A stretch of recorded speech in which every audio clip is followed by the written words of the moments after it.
Friends, today a new era begins, and we begin to do things differently. Paris gave us the agreement. Katowice and Glasgow gave us the plan. Sharm el-Sheikh shifts us to implementation. No one can be a mere passenger on this journey. This is a signal that times have changed. As Executive Secretary of the UN Climate Convention, it is an honor to be standing in a room of people dedicated to tackling humanity's greatest challenge. Every one of you brings a unique perspective. I come from Grenada, a state of 3 islands of Carriacou and Petite Martinique. Carriacou is my home, where my family live on a 13-square-mile island with a population of just 7,000 people. Our history is of seafarers, fishers, boat builders, farmers, surviving on their wits and the strength of their communities, working closely together. My roots lie in a life full of beauty and adversity. As a teenager, I became involved in the global issues of the day, the proliferation of nuclear weapons and the anti-apartheid movement. I joined demonstrations and protests. I was often told one person cannot make a difference. Well, Nelson Mandela said, "It always seems impossible until it is done." I hold that thought close to me. It always seems impossible until it is done. So this is why I say today, a new era begins, and we begin to do things differently.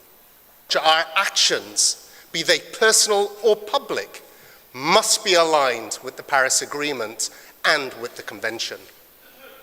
The heart of implementation is everybody, everywhere in the world, every single day, doing everything they possibly can to address the climate crisis.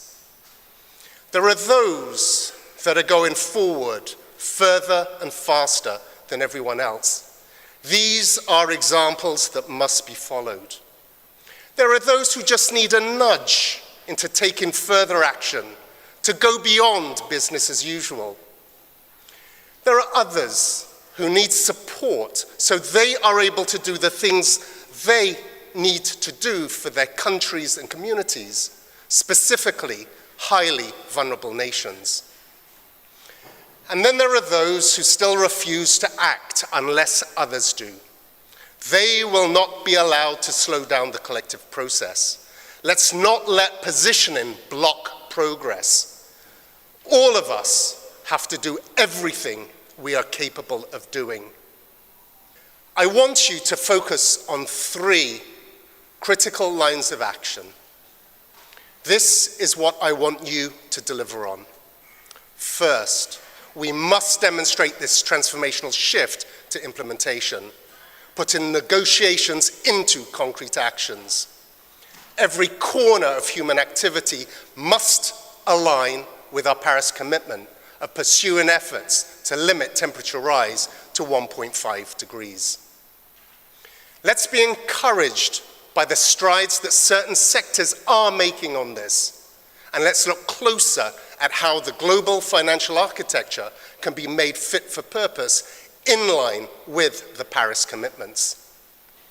The second line of action, we must cement progress on these critical work streams: mitigation, adaptation, finance, and crucially, loss and damage. We need to enable enhanced finance to flow to addressing impacts. What is said in these negotiating rooms has to be reflected in the urgency of what is happening outside. There are areas of commonality which we can lean into and build bridges upon. We must build those bridges. At this COP session, some processes will find themselves at a midway point.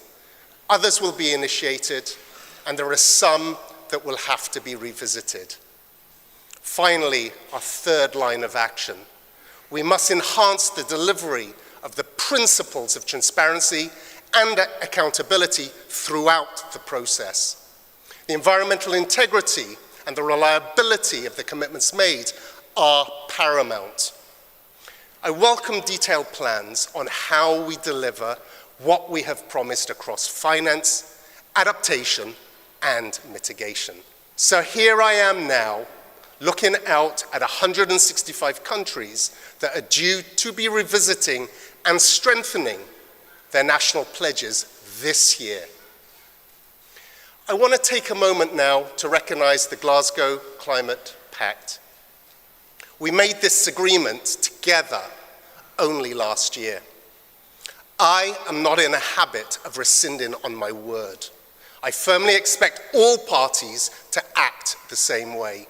Stick to your commitments. Build on them here in Egypt. I will not be a custodian of backsliding.